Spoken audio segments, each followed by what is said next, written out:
नमस्कार विद्यार्थी मित्रांनो, स्वागत आहे तुमचं माझ्या यूट्यूब चॅनलमध्ये। तर मित्रांनो, आज आपण चालू घडामोडीवर आधारित काही महत्त्वपूर्ण क्वेश्चन्स कव्हर केले आहेत आणि हे क्वेश्चन्स तुमच्यासाठी खूपच महत्त्वाचे असतील। त्यामुळे तुम्ही हा व्हिडिओ सुरूपासून शेवटपर्यंत पूर्ण पहा आणि तसेच चॅनलवर नवीन असाल तर चॅनलला सबस्क्राईब करून घ्या। तर व्हिडिओला आपण सुरुवात करूया। पॅरिस ऑलिम्पिक स्पर्धा 2024 मध्ये भारताच्या नीरज चोप्रा यांनी कोणते पदक जिंकले? तर या ठिकाणी मित्रांनो ऑप्शन क्रमांक ए याचा योग्य आन्सर होईल, ते म्हणजे रौप्य पदक। तर पॅरिस ऑलिम्पिक स्पर्धा 2024 मध्ये भारताच्या नीरज चोप्रा याने रौप्य पदके जिंकलेले आहे। पुढचा प्रश्न, त्या ठिकाणी पुढचा प्रश्न असा आहे की पॅरिस ऑलिम्पिक स्पर्धेत अर्शद नदीम यांनी कोणत्या खेळात सुवर्ण पदक पटकावले आहे? तर या ठिकाणी मित्रांनो ऑप्शन क्रमांक डी याचं योग्य आन्सर होईल, ते म्हणजे भालाफेक। तर पॅरिस ऑलिम्पिक स्पर्धेत अर्शद नदीम यांनी भालाफेक या खेळात सुवर्ण पदके पटकावलेले आहे। नेक्स्ट, पॅरिस ऑलिम्पिक स्पर्धेत अर्शद नदीम यांनी किती मीटर रेकॉर्डसह भालाफेकमध्ये सुवर्ण पदके जिंकलेले आहे? तर या ठिकाणी मित्रांनो ऑप्शन क्रमांक सी याचं योग्य आन्सर होईल, ते म्हणजे 92.97 मीटर रेकॉर्डसह भालाफेकमध्ये सुवर्ण पदक हे जिंकलेले आहे। पुढचा प्रश्न, तर या ठिकाणी पुढचा प्रश्न असा आहे की पॅरिस ऑलिम्पिक स्पर्धेमध्ये भालाफेकमध्ये सुवर्ण पदक जिंकणारा अर्शद नदीम हा कोणत्या देशाचा खेळाडू आहे? तर या ठिकाणी ऑप्शन क्रमांक बी याचं योग्य आन्सर होईल, ते म्हणजे पाकिस्तान। तर पॅरिस ऑलिम्पिक स्पर्धेत भालाफेकमध्ये सुवर्ण पदक जिंकणारा अर्शद नदीम हा पाकिस्तान या देशाचा खेळाडू आहे। पुढचा प्रश्न, भारतीय पुरुष हॉकी संघाने पॅरिस ऑलिम्पिक स्पर्धेत कोणते पदक जिंकलेले आहे? तर या ठिकाणी ऑप्शन क्रमांक ए याचं योग्य आन्सर होईल, ते म्हणजे कांस्य पदक। हे भारतीय पुरुष हॉकी संघाने पॅरिस ऑलिम्पिक स्पर्धेमध्ये पदके जिंकली आहे। नेक्स्ट, भारतीय पुरुष हॉकी संघाने किती वर्षांनी ऑलिम्पिक स्पर्धेत सलग दुसरे पदके जिंकलेले आहे? तर या ठिकाणी मित्रांनो ऑप्शन क्रमांक बी याचं योग्य आन्सर होईल, ते म्हणजे 52। तर भारतीय पुरुष हॉकी संघाने 52 वर्षांनी ऑलिम्पिक्समध्ये सलग दुसरे पदके जिंकलेले आहे। नेक्स्ट, पॅरिस ऑलिम्पिक स्पर्धेत भारताचा कुस्तीपटू अमन सेहरावतने कोणते पदक पटकावलेले आहे? तर या ठिकाणी मित्रांनो ऑप्शन क्रमांक सी याचं योग्य आन्सर होईल, ते म्हणजे कांस्य पदक। तर पॅरिस ऑलिम्पिक स्पर्धेत भारताचा कुस्तीपटू अमन सेहरावतने कांस्य पदके पटकावलेले आहे। पुढचा प्रश्न, केंद्रीय लोकसेवा आयोगाच्या अध्यक्षपदी कोणाची नियुक्ती करण्यात आली आहे? तर या ठिकाणी मित्रांनो ऑप्शन क्रमांक डी याचं योग्य आन्सर होईल, ते म्हणजे प्रीती सुदान यांची केंद्रीय लोकसेवा आयोगाच्या अध्यक्षपदी म्हणजेच UPSCच्या पदी नियुक्तीही करण्यात आली आहे। नेक्स्ट, कोणत्या राज्यातील वायनाड येथे भूस्खलनाची घटनाही घडलेली आहे? तर या ठिकाणी ऑप्शन क्रमांक बी याचं योग्य आन्सर होईल, ते म्हणजे केरळ। नेक्स्ट, रोहन बोपण्णा यांनी नुकतीच कोणत्या खेळामधून निवृत्तीची घोषणा केली आहे? तर या ठिकाणी मित्रांनो ऑप्शन क्रमांक सी याचं योग्य आन्सर होईल, ते म्हणजे टेनिस। तर टेनिस या खेळातून रोहन बोपण्णा यांनी नुकतीच निवृत्तीची घोषणाही केलेली आहे। नेक्स्ट, खालीलपैकी कोणाच्या हस्ते आयडिया फॉर लाईफ पोर्टलचा शुभारंभ करण्यात आलेला आहे? तर या ठिकाणी ऑप्शन क्रमांक डी याचं योग्य आन्सर होईल मित्रांनो, ते म्हणजे भूपेंद्र यादव। तर आयडिया फॉर लाईफ पोर्टलचा शुभारंभ हे भूपेंद्र यादव यांच्या हस्ते करण्यात आलेला आहे।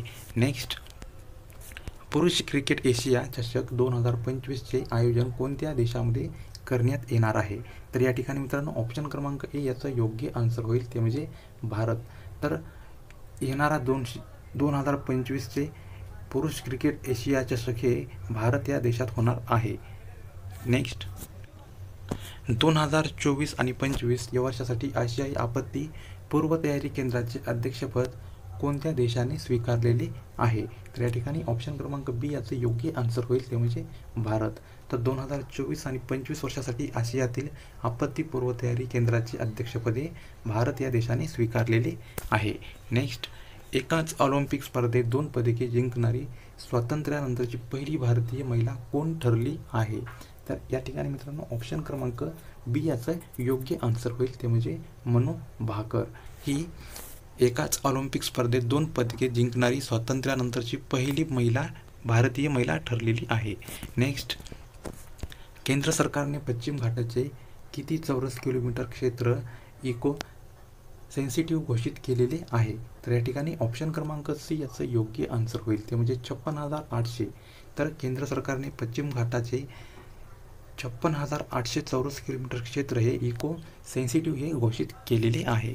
नेक्स्ट, भारतीय पुरुष हॉकी संघाने ऑलिम्पिक्समध्ये ऑस्ट्रेलिया संघाचा किती वर्षानंतर पराभव केलेला आहे? तर या ठिकाणी ऑप्शन क्रमांक डी याचं योग्य आन्सर होईल, ते म्हणजे 52 वर्षानंतर भारतीय पुरुष हॉकी संघाने ऑलिम्पिक्समध्ये ऑस्ट्रेलियाचा पराभव केलेला आहे. नेक्स्ट, कोणत्या राज्यातील मण्यांची वाडी हे राज्यातील पहिले सौर ग्राम ठरलेले आहे?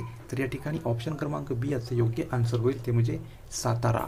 नेक्स्ट, 2 दिवसीय राज्यपाल परिषद कुठे आयोजित करण्यात आली आहे? तर या ठिकाणी ऑप्शन क्रमांक ए याचे योग्य आन्सर होईल, ते म्हणजे नवी दिल्ली येथे 2 दिवसीय राज्यपाल परिषद आयोजित करण्यात आलेली आहे. नेक्स्ट, भारतीय अवयवदान दिन कधी साजरा करण्यात येतो? भारतीय अवयवदान कधी साजरा करण्यात येतो? तर या ठिकाणी ऑप्शन क्रमांक ए याचं योग्य आन्सर होईल, ते म्हणजे 3 ऑगस्टला. नेक्स्ट, कोणत्या देशाला जगातील सर्वात मोठा नैसर्गिक वायूचा साठा जो आहे तो सापडलेला आहे? तर या ठिकाणी ऑप्शन क्रमांक 1 याचं योग्य आन्सर होईल, ते म्हणजे चीन. तर चीन या देशाला जगातील सर्वात मोठा नैसर्गिक वायूचा साठा हा सापडलेला आहे. नेक्स्ट, मोहम्मद युनूस यांनी कोणत्या देशाच्या हंगामी पंतप्रधानाची शपथ ही घेतलेली आहे? तर या ठिकाणी ऑप्शन क्रमांक ए याचं योग्य आन्सर होईल, ते म्हणजे बांगलादेश.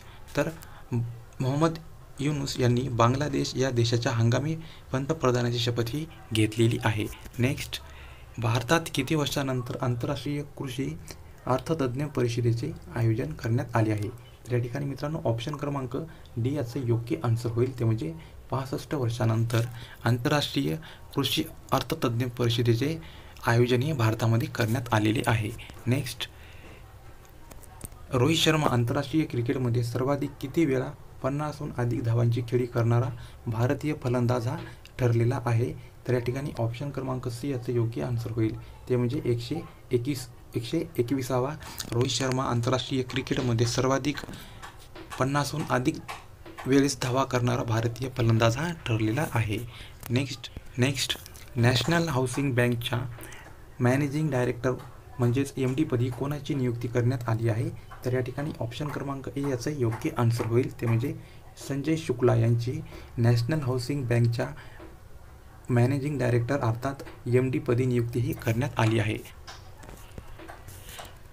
तर मित्रांनो, तुम्हाला जर हा व्हिडिओ आवडला तर व्हिडिओला नक्की लाईक करून चॅनलला सबस्क्राईब करा. तर भेटूया पुढच्या व्हिडिओमध्ये, तोपर्यंत नमस्कार.